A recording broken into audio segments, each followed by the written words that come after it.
I'm Megan Skidmore, and this is Beyond the Shadow of Doubt.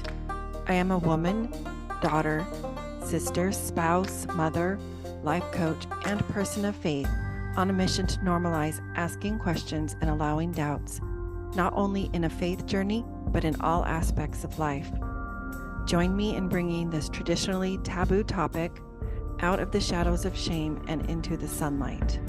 I'm a firm believer that we normalize through more talking and having more discussion. When we're more authentic about our journey, we are more powerful because shame has no power in the face of authenticity. August of 2023 marks the 1-year anniversary of Beyond the Shadow of Doubt, and simultaneously we hit 5,000 downloads. My genuine thanks. I ask you a favor, and that is to subscribe if you have not, share a favorite episode with a friend, and most importantly, take 2 minutes and leave a review on Apple Podcasts. Help me reach my goal of 10,000 downloads by the end of 2023. Hey, everybody. Thank you so much for joining me today.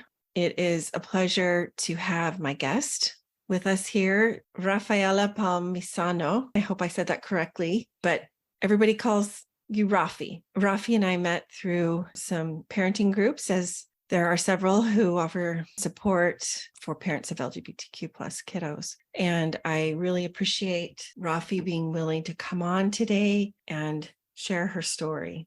I want to turn the mic over to you, Raffy, to share your origin story, where you're from, your family, your background, anything you'd like to include. Thank you. I am a parent of 2 LGBTQ kids. One is 22. Her new name is Maya, and she's a transgender. And my youngest is 20 and is bisexual. Both of them are also special need kids. So they have other issues, like with one is like high functioning autistic, the other one is bipolar, and but they're very, very smart kids, and they are pretty much independent. Lucky for me, because I'm a single parent. I come from Italy, from the southern part of Italy, where I grew up as Catholic, and then my whole family joined the church in phases.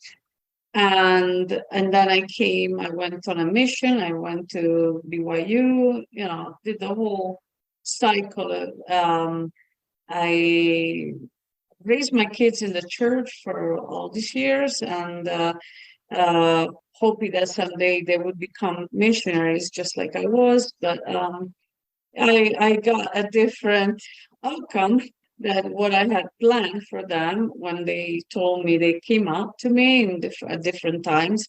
However, my oldest, already showed signs of being an LGBTQ kid, because we found that when he was a child, he was already interested in the same sex. He had the same sex attraction. And but we didn't have any other signs of transgender. We knew he was gay, but we didn't know it was a she until he turned 17. And then, it was a bit of a shocker, because at that time I wasn't married anymore, and it was a very hard situation for me as a single parent, because I was at a loss. I didn't have the tools, the knowledge, or and coming from Italy, although we are very sexually open and straightforward, some topics like LGBTQ are still, in the beginning stages of conversation, and but it's going forward. And people are starting to accept more, LGBTQ kids in the, community. So, as opposed to the 80s. Okay. So, I just want to kind of get a clear picture here. Were your kids all born in Italy then? No, my oldest was born in Utah Okay, because so I got married in Utah. So my youngest was born in Italy. okay, so they at some points you've lived in Italy and at Yeah. others in the United States. And then we also lived 10 years in England as well for work. So we actually just moved from England. And so they were pretty much, they grew up and studied in England as well. So, Okay. yeah. And you still have family in Italy? Yeah, my whole family is in Italy. Yeah.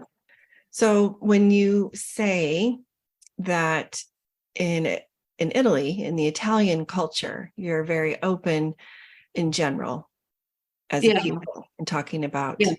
the topic of Exactly. sexuality and sex, I guess, but not so much so with the topic of LGBTQ plus Yes. It's a bit identity.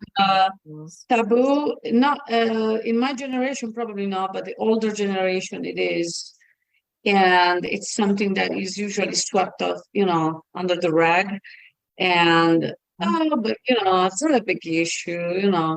When I started talking to my parents who are in their 70s, 80s, they were totally in denial, because they saw my son. I say, and I will go back to from daughter to son constantly, because at that time we thought it was a son.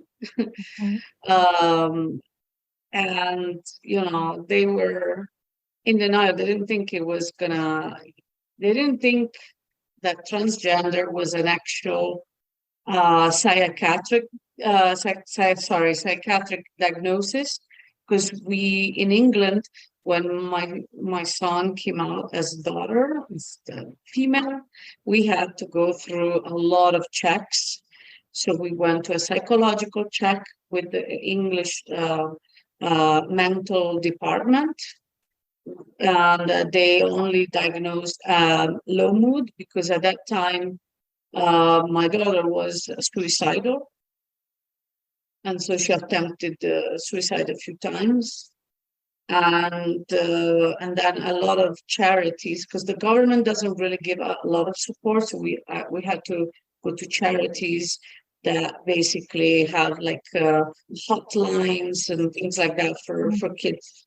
The church there doesn't have also suicidal line, but it does have the psychology support. So they have counselors for this kind of topic.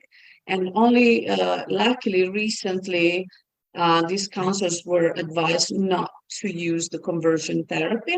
I don't know if you're familiar with that.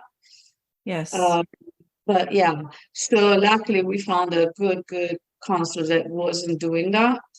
And in general, and then we had to go to London, because apparently the only public clinic in England that takes care of LGBTQ transgender diagnosis is in London.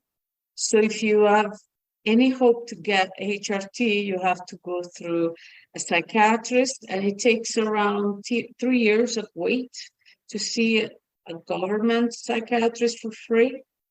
And because my daughter was suicidal, I decided to cut the chase and go to a private psychiatrist who also worked for the public clinic. So he diagnosed her with gender dysphoria and started her on HRT. Okay. And so that was the process that we went through. And currently, she's here in the United States. And she's, besides the HRT, she's also taking other medications, like not just beta blockers, but also other medications that help her more, like get rid of like more masculine traits. And she already booked a surgery in Minnesota to get her feminization surgery. So yeah. So I appreciate you giving us this kind of painting this picture for us. Yeah. So it sounds like your journey has taken place over quite a few years and quite a few countries. So, wow, I can't imagine how that, has affected your journey in having to navigate the laws, the social norms and expectations of each one. So most recently, though, you were in England, and that's where I appreciate you vulnerably sharing that your child was suicidal. That is a very real part of this journey when a person is experiencing, well, a lot of different things for those who identify as LGBTQ+, but gender dysphoria is definitely one that is not to be ignored and is to be given proper attention. So I'm grateful that you were able to do that for your child. So Yes. I'd like to, if you could speak to what was it like during this time as you were trying to navigate, you're the mom and you're also trying to,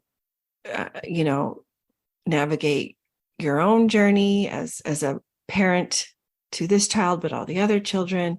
I don't believe you've mentioned it here yet, but in our pre-interview, some of the materials I think you indicated you worked. Yeah. And so you were navigating that. And then obviously your faith journey.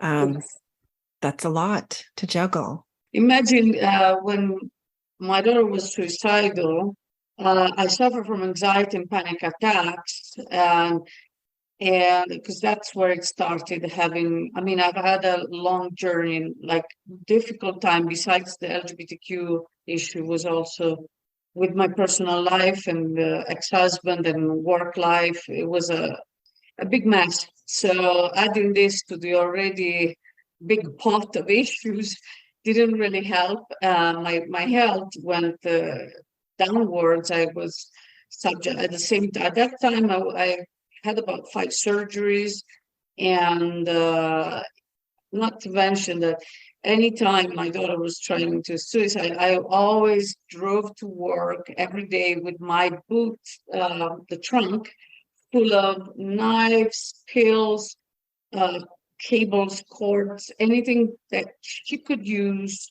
to commit suicide. And I also had her college on kind of like a watch whenever she left the school before the time was supposed to.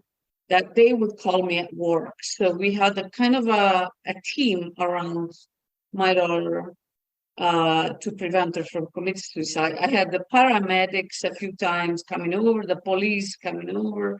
So it was very at that time. I mean, I say with a smile because we have passed the most critical time, but at the very beginning of the diagnosis, and even before, kids are really, really in a bad shape in terms of like psychological health. They're really in bad shape because they think they have these expectations that are not met.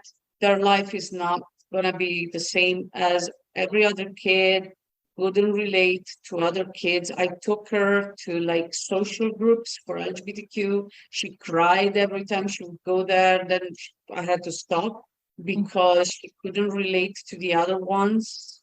So there's different types I've noticed of LGBTQ, those who are really outgoing, happy, and confident in their skin, and others that are like completely withdrawn and they don't want to see anybody, they don't want any friends. And my daughter was that second case. So she also was bullied since she was in elementary school. So she didn't really trust her peers. So it was very, very hard for her. Mm-hmm. So, yeah.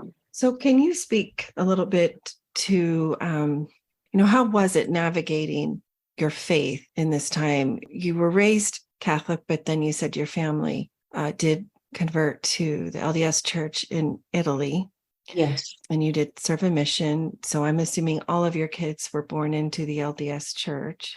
Can you help us understand what was it like navigating this within the framework of your religion and your faith community and your beliefs and all of that? Okay, first of all, I'm a convert. I was second to be baptized for my family. So first was my mother and then myself. I was a convert since I had the first time the discussions with the sister missionaries. At that time, I was only 7 years old. And I was attending Catholic church and I was preparing for the confession sacrament. And I already told my dad, I want to be baptized in this church. He said, no, sorry, because at that time also he was working for the Catholic Church. So, and then I was baptized because I had an agreement with him that if I did the communion sacrament and I made the whole family happy because there's a big party and you go to the restaurants, all dressed up. It's like a big community kind of celebration, then he would allow me to be baptized. And that's what happened. And on the same day, I was baptized with my sister, who actually had a longer process to be converted. So after that, I was active until I was 17, and then inactive for about 3 years and experimented the world. Because I had all my friends were outside of the church, and all my church friends were inactive at that time. So I wanted to decide for myself whether I was happier outside or inside. And so I experimented at that time and then decided that I wasn't happy. And I went back to the church and served the mission. And then I was active for the rest of my life. Now, my kids were born in the covenants. They were born, they were sealed to me and my husband. And they grew up. I always say they grew up with bread and scriptures every night. So bread? Did you say bread? I raised them with bread and scriptures. Like it's a way to say, okay. That it was a daily thing, So they grew up like that. But when they reached the age they were supposed to be baptized, I asked them if they wanted to be taught the discussions, and I gave them the freedom to choose whether or not, and they chose both to do it. Also because my ex-husband was a convert. He now is no longer a member, but at that time, we want to give the freedom to decide whether or not they want to. And they both decided they wanted it, and they both got baptized. Now, I always tell my kids, as long as you want to go to the church, you're free to go. Never force them to go. At least at the beginning, when they were kids, they would come with me. Then they decided later on that they didn't want to go with me to church. And so they stopped, especially after Maya came out as transgender. Now, my bishop, I was very lucky because I had bishopric that was open-minded. So Maya was supposed to come to church dressed in a girl clothing, and she was supposed to come either to Young Women or Relief Society with me when she grew up. And my bishop always opened the door to her. She would go to his house whenever she felt down, and I wasn't around because I had to work. And so the bishop was a very fundamental part of our lives. And then later on, when I was in England, I met with a couple of them. Can I pause you for a minute? Yes. I thought you were talking about a bishop in England. So yes. this bishop. Yeah. Okay, the bishop that was open-minded. Yeah, very open-minded, because he was England. Okay. In England, yeah. He was also a convert of the church from a single mother family. And he had someone in his family who also was LGBTQ. So he understood very well the topic. And he always, from the very beginning, he was very open-minded. However, not all members were like my bishop. So, Mhm. you know, and luckily, I mean, we had trouble even before she came out with a few kids that were bullying my kids. So that was part of the problem, but it wasn't really to LGBTQ. Were just bullies. And if the parents don't fix that kind of behavior, they keep doing it. Yes. So part of the reason why they left was also because of that. But as far as the bishop, it was amazing. Well, when Maya moved to the United States 2 years ago, she moved to Orem to first she wanted to study, but then she felt she couldn't face the classrooms. Uh, Her bishop, she used to live in an apartment with other females, and she didn't tell anyone that she was transgender. So at the beginning, everything was fine. They would introduce her to friends, take her to parties and all that stuff.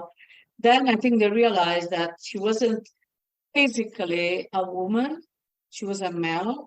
Mhm. And that's where persecution started. And because they were completely off. They would not sleep in the same bedroom, sleep on the couch. And Maya was left on her own. Her bishop she would go to the bishop to talk to him.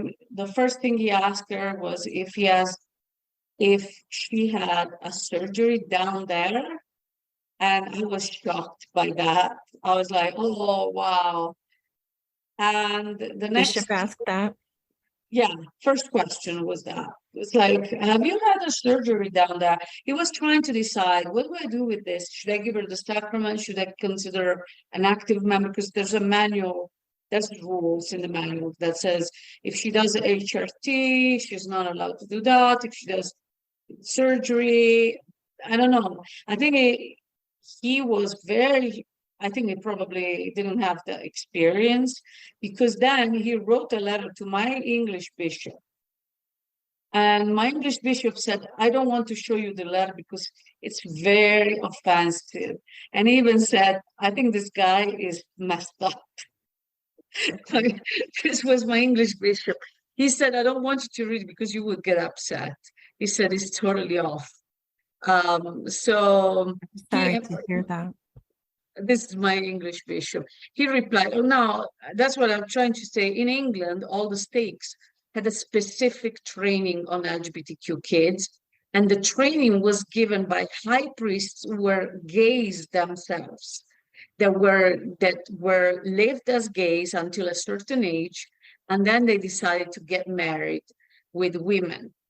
So they were, it's like they lived half of their lives as gay, cohabited with other gay men and stuff. And so they gave a good, very good perspective to all the stakes in England. So the stakes didn't have confusion about all the different types of LGBTQ, what they go through, and all that stuff. So my bishop received that training. My stake president received that training. So, and I was able to even talk directly to these two elders that they give this training. Now, unfortunately, as I was also informed, in Utah, not all the bishops receive the same training. Not all of them are updated. And so it was a bit of a mess. So my daughter stopped going to church because her roommates, she was like sitting by herself the whole time, and really discriminated at home by her roommates. So when I went there the next year, I moved to Utah. It was because we want to support her. She wants to stay here. And also my other son came also because he wants to study here. So I said to Maya said, Mom, I don't want to go back to home. I want to try and live with an apartment of male roommates this time. So we moved all our stuff from one apartment to the other, only to be told by the other roommates that as soon as they saw that she was, she was dressing as a woman, that basically they didn't leave her any room. She had like this much in wardrobe, and as a woman, she had double of the clothing that a normal boy has. So she needed more room. And they left her like a small cabinet for her food. There was no room, and they treated her like a weirdo from the very get-go. I went into the apartment, and it stank. It was awful, like awful. Mhm. And I was like crying inside. It's like my daughter that has been used always to be in a nice and clean apartment now has to live with these guys. But I went away. I had a session at the temple with my best friend. I went away. Then when I finished the session at the temple, I came out. My daughter was on the phone crying, and she said, "Mom, I want you to come and pick me up." I said, "What? What's going on?" And she said, "They don't even allow me to sit on the couch." Or, they were like, when they saw that she dressed like a girl, it was over. It was over. She These couldn't were stay in the male the roommates. male apartment. And so she came home with us. We took everything again, Hmm. put it in the car, and then we moved. We were in West Jordan. And so then she lived with us until this year, when she found a boyfriend, and she's Hmm. now cohabiting with a boyfriend. So So yeah. your daughter is really blessed to have you, as her advocate and ally. In the pre-interview work that I sent to you, Yeah. one of the questions that I wanted you to ponder on was, talking about how, you reconciled Faith. these differences in your faith beliefs, but then your lived reality was just they were so different, right? You mentioned a couple things that I'd love for you to speak to, and that is that this actually increased your faith, and then also you said you did a lot of research, or you did a lot of studying from a scientific point of view. Can you share a little bit more about this part of your journey? I think okay, there are a few things that I think helped me become a more compassionate person. One of the things was that when I saw um, what happens to LGBT kids, in England especially, I was in a center where a few of the kids were homeless, and they would go around with backpacks full of food, and they would go to this center because they would give free food as well. And I got to speak with them and understand their reality. It was an eye opener for me. Also, the scientific journal articles about gender dysphoria and all that stuff that I've read, helped me realize that it's not like everybody thinks, like a choice, but it's actually a genetic thing that can happen before, during, and pregnancy. So there are a lot of these things. Now, how do I reconcile that with my faith?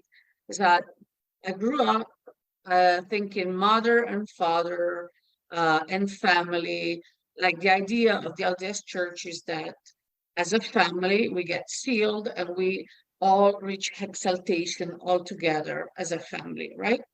Mm-hmm. In reality, we are only sealed to become an eternal family. That means that we need to um, follow the covenants that we made in the temple. Now, my daughter was sealed to us, so she's sealed to become, but she has not made her covenants herself. This doesn't mean that she's not going to be saved. This means that Mhm. if she wants to reach the last degree of exaltation, she needs to make those covenants like everybody else. Those Mhm. covenants include law of chastity, for instance, and the law of chastity that applies to me. I'm a single woman and I have to abide by the law of chastity. If I was married, the law of chastity also has to apply to marriage. Uh, Unfortunately, I think this is a topic that goes beyond LGBTQ particular topic because a law of chastity regards everyone.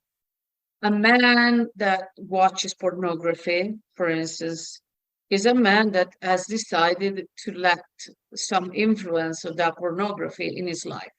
So, and his spirituality suffers from it. So that's what I'm saying. It's like everybody points fingers to LGBTQ, but in reality, there's much more. The topic is very wide, so I'm not going to cover the whole thing. But what I'm saying, regardless of that, is that LGBTQ kids are entitled to the same blessings, to the same destiny, eternal destiny that everybody has.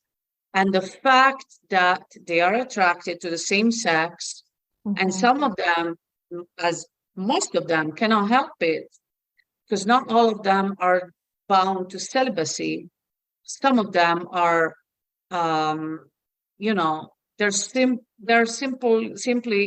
in love with other people, and they cannot help it. But live their lives as LGBTQ does not necessarily prevent them from salvation. I am very sure because I prayed and fasted about this topic in particular Mhm. that our kids will not be forgotten. They will be they're still part of the plan of salvation. And all the situations that are weird, similar to mine, that I'm single and not married, and but I'm still to my kids, they're all gonna be solved after, when Jesus Christ will come. And I've had this also, this confirmation from my bishop in West Jordan and my current bishop in West Valley. They've all said the same thing. I also spoke with some temple presidents about this topic, and they all say the same thing. Which We is, don't know yet. We don't we know don't yet. know yet. I think. Yeah. So the So, church is a work in progress, meaning that as soon as a revelation is given to the prophet, is divulged to the membership. But there are some topics that are still, up there in the air. Like what happens to the kids that are still to me if I get other things, that pretty much, we will see. We will see. yeah, I one thing that strikes me as you're speaking is how you have come to this place because of your personal relationship Mhm. with the divine, your connection with our heavenly parents, and exercising that right that you have to receive inspiration and guidance for your very own situation, your own life and family by extension as parent. And you have come to a place of, for now, peace with what is known. I'm relatively so. I mean, there's always things that are probably going to be Yeah, unsettling. like I'm not saying, every parent had expectations from their kids. Someone wants their kids to become, I don't know, doctors, and the kid doesn't like to study. What do you do in that case? yeah, You force it. love them for who they are, Yeah. you do what you can, but you know that by following the commandments, they will be happy. But at the same time, it's not your plan of salvation, it's their plan of salvation. And so if they make a mistake, you have taught them and you keep teaching them. If they Mhm. want to be learning from you, you're not imposing your view on them. If they want to, they can follow your opinion, your counsel. If they don't, they're free. They have free agency. And that's the thing. But the door is always open. And that's the thing I want to share with, if other parents will listen to this, never shut the door on your kids and never. The door should never be shut. Never. The conversation should keep going, even if it's one-sided. I'm sending. There is a. There was a. There is a. This time of the. This year, my daughter that moved with the guy. She thought that I wouldn't approve, and for many reasons, she's not talking to me. But I keep sending her messages, and I keep sending her messages saying, whenever you guys want to come over for a visit or for a meal, you're always welcome to come. Said you don't have to stop communication. And you need to do that because they need to know that you're a safe place. Absolutely. Yeah, and the church should be a safe place. And recently, with my other son who's bisexual, we went to the Pride and in Salt Lake, and we were actually working there as volunteers. And I wrote on my cheek here, because we also were invited to be in the parade with Salt Lake Community College. And I wrote on my cheek LDS and heart because, and there were a lot of kids I've seen at the Pride, they were crying. They were they wanted hugs, they wanted affection. They missed that adult affection that mothers or fathers can give them. So there were a few ladies that were giving away free hugs. And I was in the greeting committee when they came in, and we were always like talking to them, kind of like getting to know them and say hi to them, sending them hearts, hugs and stuff. So it was a way for me, because the church unfortunately didn't have a booth, and I was a bit upset about that. And I shared with my bishop, I said, I hope in the future that the church will have a booth at the Pride, because every church was there, even the satanic church, except for our church. And I was like, I can't believe it, and so I wanted to show that you can be a member of the church. So that's why I had LDS letters on my cheek. I want to show the whole city of Salt Lake City that even though you are a member of the church, you can also be an ally. You can also be a supporter. So you've already mentioned several things, but can you think of anything else you could leave those that are listening, as far as, you've talked about safe spaces, you've talked about the hugs and the affection that they miss. What advice can you leave and insight can you share about other things that make this a particularly difficult space for these families, and what others do? I speak to not just those of the LDS faith background, but of any conservative faith background, because I truly see a need in all faiths for improvements in this area. So what would your words be for them? I would say keep loving them, even if you're not living the same principles, the same life, and the same public opinion that they have. If you think they're not legitimate, let's say that you think, oh, he's not gay, he's just going through a phase, so be it. It's a phase. We all had phases when we were teenagers. We all went to the crazy side of ourselves, explored and did all that stuff. And if, you gave them good principles, they will come back, because you will be their safe place. Because everybody sooner or later faces big trials. And if you're not the safe place, where are they going to turn to? Maybe drugs, addictions, all sorts of other things.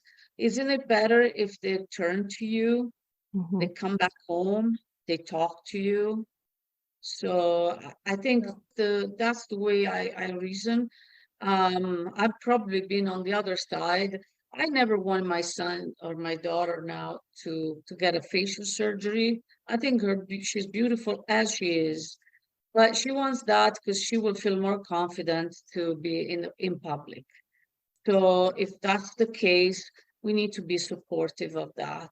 We need to actually be on their side and investigate, talk to the doctors, trying to be, as fully as present as you can. So what about the families who, are part of our faith communities that don't have an LGBTQ plus child themselves, but are maybe unsure how to be supportive or how to navigate moving forward? I think it can be an awkward thing or an uncertain place for them. What insight? I think everybody in every church will, from the priests to the Sunday school teachers, young men, young women teachers, the most important thing is that one, they involve them in the conversation, they ask for opinions from them without having the bias of saying, oh, we already know what they think. You might be surprised at what they will tell you. So in other words, ask them. Yeah, ask them and communicate with them, get to know them, get to know their hobbies, get to know them, their spiritual. Because my daughter believes in God, but she had a struggle reconciling her faith and what she felt, the same-sex attraction, and she felt she was doomed for a certain period of time until I've told her, you have to understand that it's like similar to having a trial being different is a trial of faith. So if everybody in the church understands that this kid is undergoing a trial, we are very compassionate with the disabled, but we're not as compassionate with LGBTQ. For some reason, I don't understand why, but it's always like that. So I think will help them.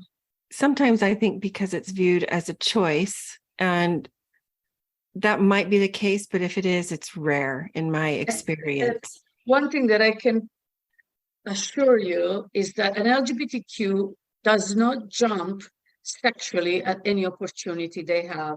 So I was told by my friend, I don't know if I would let my daughter sleep in the same room as your son. And I said, excuse me? She won't be assaulted while she's sleeping, and she won't be harassed by my trans daughter just because. Okay, first of all, my trans daughter is gay, so is attracted to male, not female. But at the same time, why not? Maybe she will become more compassionate by living in the same bedroom with an LGBTQ. It's a privilege because she gets to hear stories and things that can open their minds. Right. I think that's a fair point, that they get seen only for their sexuality rather than their presence, their existence as a human being. As an LGBTQ is not attracted to any person, any living, breathing person is attracted to who they are attracted, just like we are attracted only to those who are attracted. So well, I appreciate so much your willingness to share. This is a unique journey, a unique path for sure, and everybody's is different. And it's definitely not static. It's ongoing, right? We're always moving and learning and hopefully progressing. I like to ask my guests, a last question, and that is, what does it mean to you to live beyond the shadow of doubt? We navigate a lot of questions and doubts on this journey. Oh, it means a lot. I don't have the anxiety I had 5 years ago. So that anxiety is gone. Mm-hmm. My faith increased. I know Jesus Christ loves me, loves my kids as they are, with the mistakes, the errors, just like me. I make mistakes, errors and stuff. He loves me for who I am. Everybody's on a different path, but we all go to the same direction. We're going towards the better version of ourselves. And so this thought gives me a lot of hope. Yeah, agreed.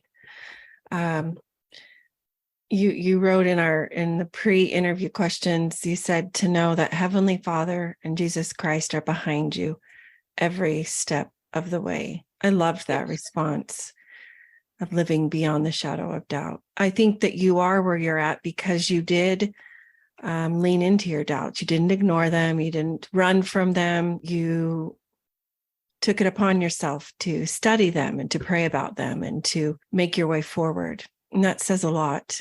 So I thank you for sharing that with Thank you for this opportunity. With our listeners. So I just have a short list of fun questions. All I'm looking for is like a one-word answer, 2 words maybe. Okay. Tell us your favorite book. I don't think you know it because I read. Okay. I read. It's all the books from Camilleri. Is my best author. He's a Sicilian. He's already dead, but he makes mystery books. What is his name? Camilleri. Camilleri. Okay. Yeah. Love it. There's a lot of movies made out of his books. So okay. He's Sicilian. Okay. Yeah. You're right. I don't know who that is. Would you consider yourself an introvert or an extrovert? Both. That's a great answer. A little bit of all of it. Who is your favorite artist? I think I'm in love with Impressionism, Monet. Yeah, one of those. Yeah, I like him too. Are you a night owl or a morning lark? Night. Night owl. Me too. Do you have a celebrity crush? Oh yeah. Oh my gosh, Bradley Cooper. For everyone. It's an easy one, isn't it? That's great. Yeah, I remember him from Alias days. That's a long time ago. What about the furthest place you have traveled? Well, I've been all over Europe, so yeah. Maybe the question I should ask you is where haven't you been that you want to go? Oh, there's so many other places. I'm planning to go to South America because I lived in Mexico too. So South America would be my next, and Japan. Love Japan. There you go. Same here. We want to go to Japan. Well, if folks wanted to connect with you, what would be the easiest way for them to do that? Facebook. Okay. I will leave your full name in the show notes so folks can look you up. Okay. It has been a pleasure to share this time with you and to hear your story and your travels and your wisdom and your insight. So thank you so much. Thank you for having me.